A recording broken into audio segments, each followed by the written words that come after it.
বিজেপিতে যোগদান করার পর দিন পার না হতেই অবসরপ্রাপ্ত বিচারপতি অভিজিৎ গঙ্গোপাধ্যায়ের সমর্থনে দেওয়াল লিখন শুরু করে দিলেন দলীয় কর্মীরা।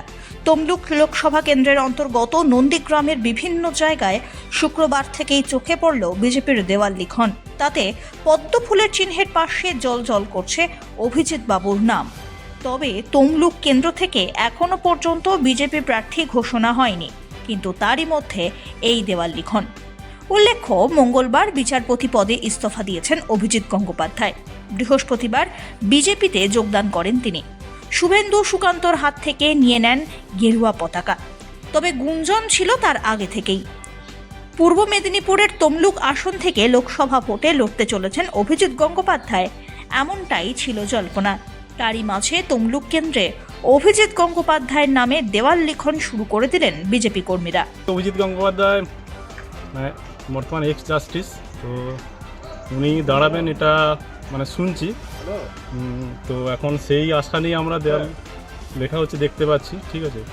তো উনি যে দাঁড়ান সত্যি আমাদের গর্বের, আমাদের নন্দীগ্রামবাসী বা আমাদের পূর্ব মেদিনীপুর জেলার সত্যি গর্বের।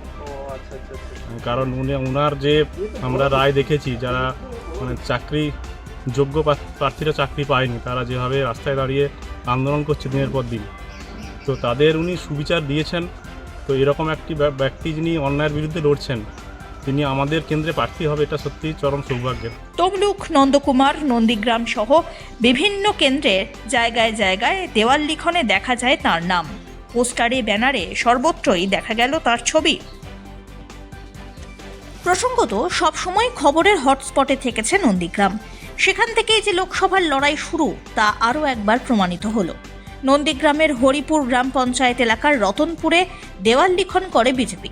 তমলুক লোকসভা কেন্দ্রের প্রার্থী হতে চলেছেন অভিজিৎ গঙ্গোপাধ্যায়, তা খানিকটা হলেও নিশ্চিত বলে মনে করছে সংশ্লিষ্ট মহল।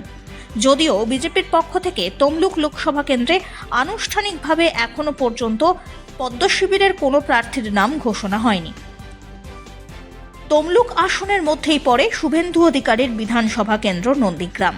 এবার সেখানেও পদ্মফুল ফোটে কিনা সেটাই এখন দেখার। Bureau report, one India Bangla.